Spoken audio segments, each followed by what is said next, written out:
गायत्री के द्वादश योग के अंतर्गत चौथा योग है सूर्य योग।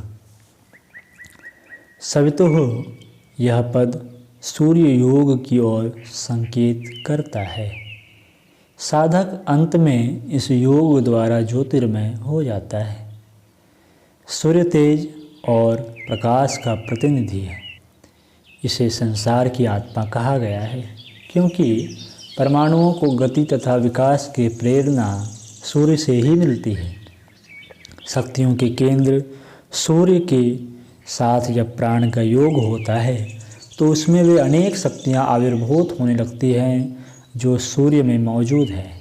अधिक सामर्थ्यवान की समीपता में आने से वैसे ही गुण अल्प सामर्थ्य वाले में भी प्रकट होने लगते हैं।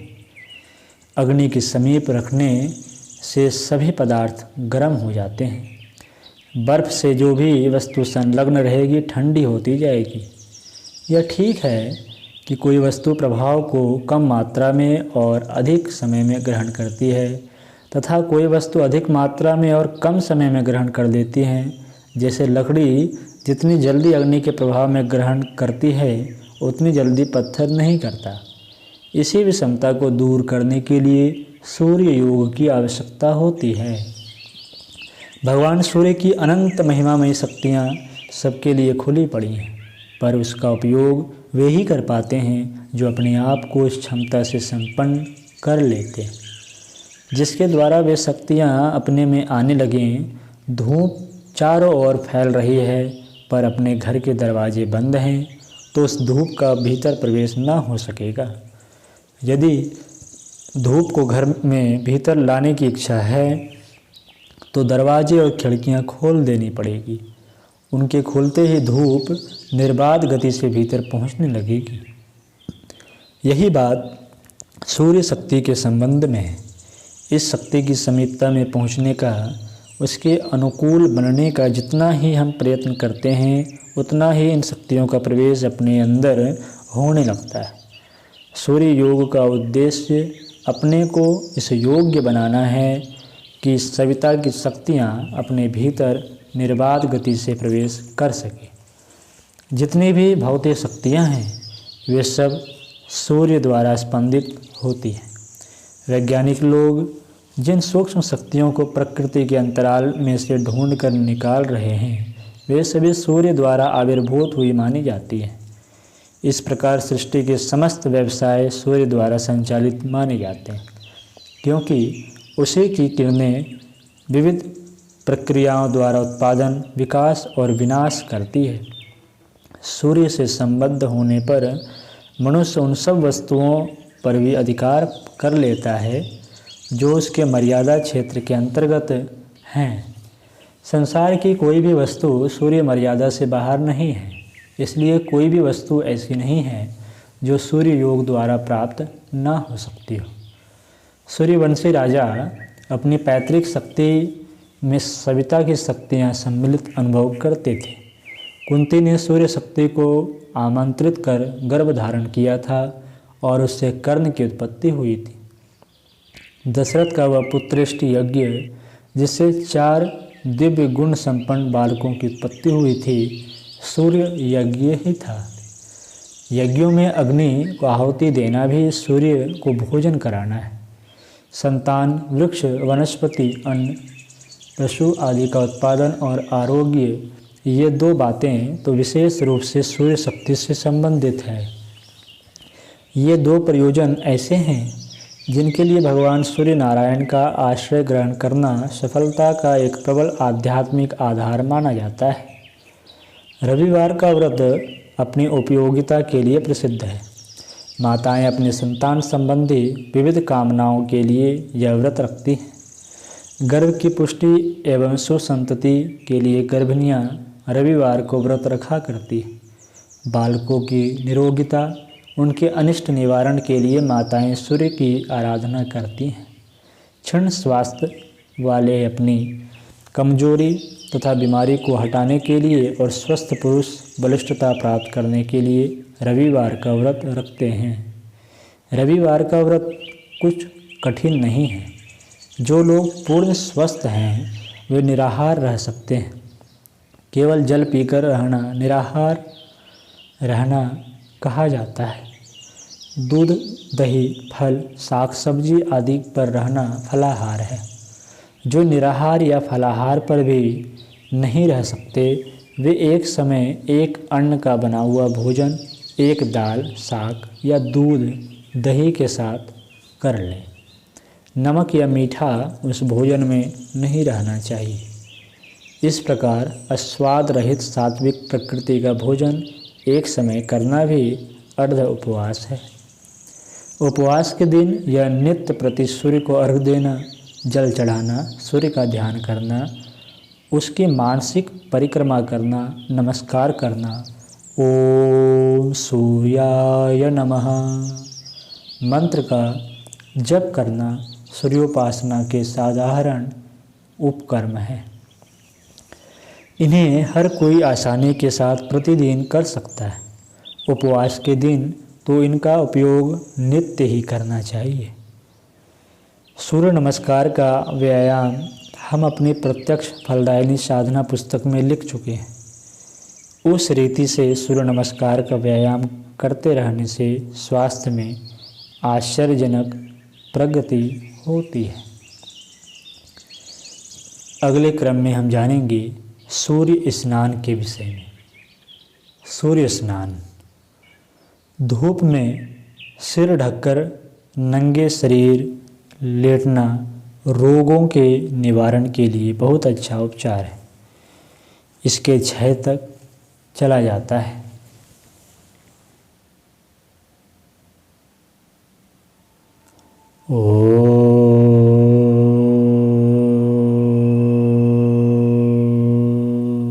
शांति शांति शांति।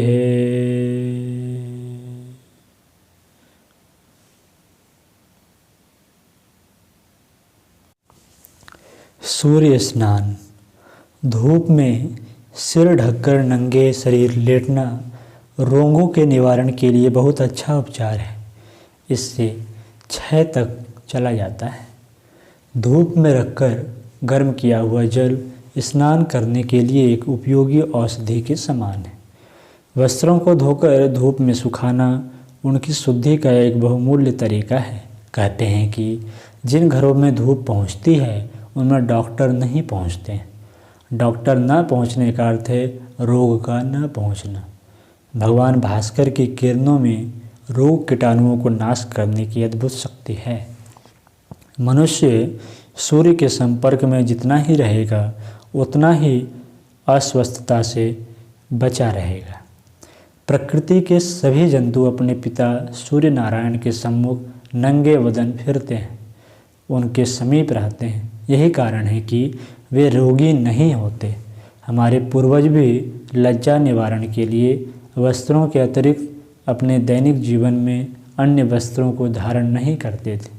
वे जानते थे कि त्वचा के छिद्रों द्वारा सूर्य किरणें हमारे शरीर में जितना ही अधिक प्रवेश करेंगी उतना ही हम निरोग रहेंगे। आज हमारे दैनिक जीवन में सूर्य उपासना का वह महत्वपूर्ण भाग लुप्त प्राय हो गया है। वस्त्रों को परत एक के ऊपर एक चढ़ाते चढ़ाते संतोष नहीं होता। कपड़ों की मोटी तहों से शरीर को ढके रहने का परिणाम यह होता है कि त्वचा पीली पड़ जाती है। ऋतु के प्रभावों को सहन करने की शक्ति क्षीण हो जाती है और आए दिन सर्दी, जुकाम, लू लगना, दाँत खाज आदि अनेक रोग होते रहते हैं। सूर्य योग के उपासक इस रहस्य को जानते हैं और यथासंभव शरीर को अधिकतर खुला रखते हैं। वस्त्र उतने ही पहनते हैं जितने पहनना अनिवार्य होता है। सूर्य के रथ में 7 घोड़े जुते होने की परंपरा पौराणिक मान्यता प्रसिद्ध है। उन 7 घोड़ों का तात्पर्य 7 रंग की किरणों से है।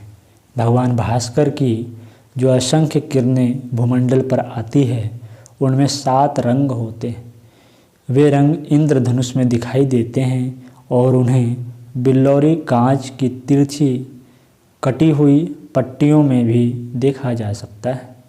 इन रंगों के साथ कुछ विशिष्ट शक्तियाँ संबंधित होती हैं। वे शक्तियाँ जिस स्थान पर जितना न्यूनाधिक या जितनी मिश्रित मात्रा में एकत्र हो जाती है, वहाँ वे ही रंग दिखाई देने लगते हैं। इसी प्रकार विभिन्न रंगों की वस्तुओं में पृथक पृथक गुण पाए जाते हैं।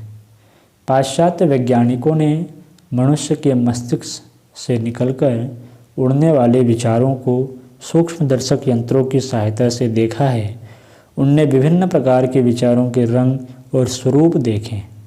क्रोध का रंग लाल, पाप के तामसिक विचारों का रंग काला, ज्ञान और विवेक का रंग पीला, त्याग और उपकार का रंग भगवा, शांति का रंग नीला, उत्साह का रंग गुलाबी, कूटनीति का रंग किशमिशी, भोगेच्छा का रंग बैगनी, प्रसन्नता और तृप्ति का रंग हरा, लोभ का रंग वसंती, रचना का रंग खाकी, विकास का रंग मूंगिया, दृढ़ता का रंग हल्का काला, मधुरता का रंग गेहुआ, चंचलता का रुपहला, छल का मटीला, अहंकार का भूरा और उदासीनता तथा अनुदारता का रंग सरबती होता है।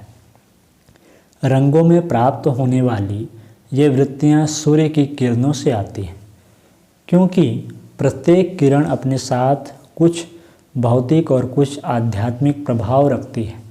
जहाँ जो रंग होता है वहाँ किरणों की वे दोनों प्रकार की विशेषताएं भी जमा होने लगती हैं। जो पदार्थ जिस रंग का होता है उसमें होकर केवल उसी रंग की किरणें पार होती है और शेष रंगों की किरणें बाहर ही रह जाती हैं। यदि कोई कपड़ा भगवा रंग का है तो उसमें होते हुए त्याग और परोपकार की किरणें छनकर भीतर जाएंगी और भीतर जो शरीर है उस पर प्रभाव डालेंगी। इसलिए सूर्य योगी अपने आहार विहार में रंगों के उपयोग का विशेष रूप से ध्यान रखता है। यह उपयोगी रंग की वस्तुओं का उचित मात्रा में उपयोग करता है और अनुपयोगी रंग से बचता है। सूर्य किरण चिकित्सा नामक पुस्तक में हम सविस्तार बता चुके हैं कि रंगीन कांच की बोतलों में पानी, दूध, तेल, शक्कर आदि भरकर धूप में रखने से किस प्रकार ये चीज़ें औषधि बन जाती और इन चीज़ों की सहायता से कठिन रोगों की चिकित्सा किस प्रकार की जा सकती है। किस रंग की बोतल होती है उसी रंग की किरणें कांच में होकर भीतर जाती है और उसके प्रभाव से वे जल, दूध, तेल आदि पदार्थ एक विशेष प्रकार की शक्ति से संयुक्त हो जाती है और बीमारियों के निवारण में अपना असर जादू के समान दिखाते हैं। लाल बोतल में भरकर धूप में 8 घंटे रखा हुआ पानी यदि कोई व्यक्ति अधिक मात्रा में पी ले तो उसे खून की उल्टी या खूनी दस्त तक हो सकते हैं। इस रहस्य को समझ लेने पर सूर्य योगी विविध कार्यों के लिए विविध रंगों का उपयोग करने के विज्ञान को जान लेता है।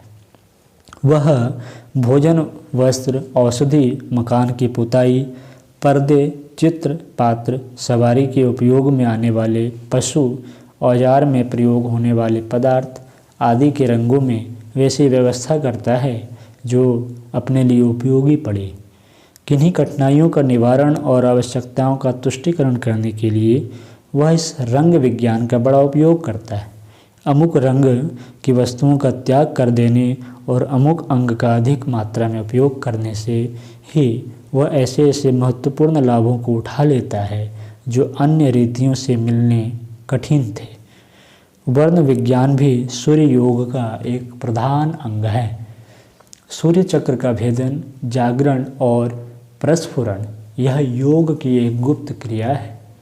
सूर्य चक्र के 2 स्थान हैं, एक हृदय और दूसरा अमाशय। हृदय प्रधान केंद्र है, अमाशय उसकी शाखा है।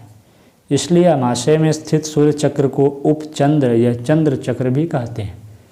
हृदय स्थित चक्र का वर्ण श्वेत, प्रकाश अत्यंत तेजवान, आकार गोल और प्रकृति उष्ण है। आमाशय स्थित चक्र का वर्ण पीला, प्रकाश चंद्रमा जैसा, आकार दीपक की लौ के समान, नीचे मोटा और ऊपर पतला है। प्रकृति शीतल है। इस गुण भिन्नता के कारण ही इन्हें सूर्य चक्र तथा चंद्र चक्र कहते हैं। वस्तुतः ये दोनों ही सूर्य चक्र हैं। चंद्रमा में जो प्रकाश है वह सूर्य का ही है।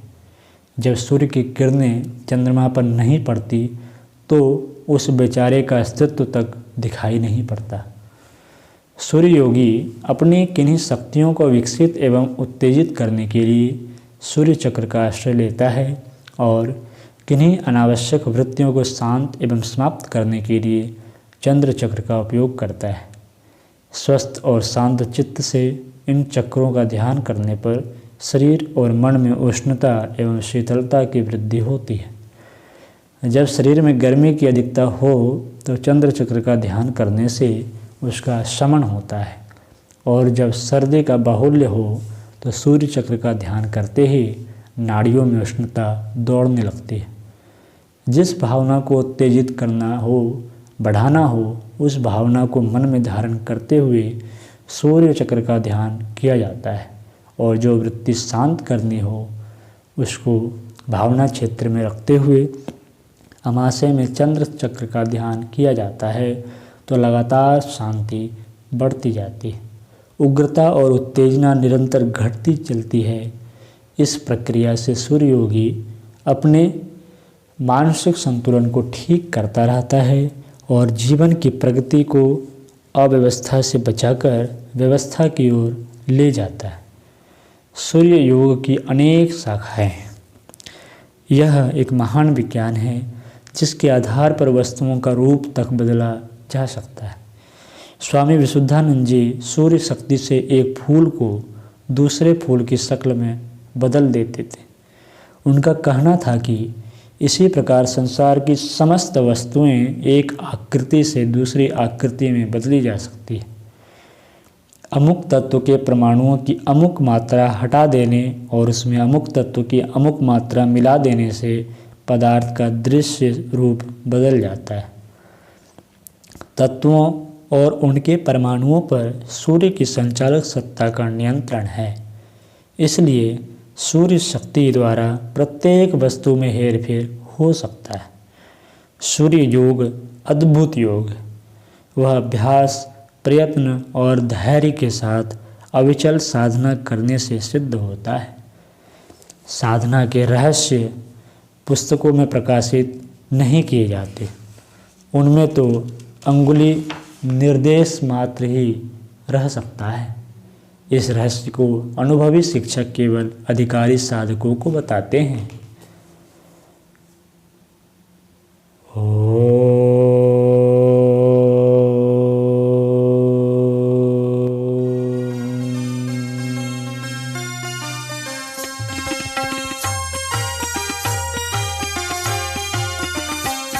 चलो गुरुदेव के सपने सजाने की शपथ ले ली। चलो गुरुदेव के सपने सजाने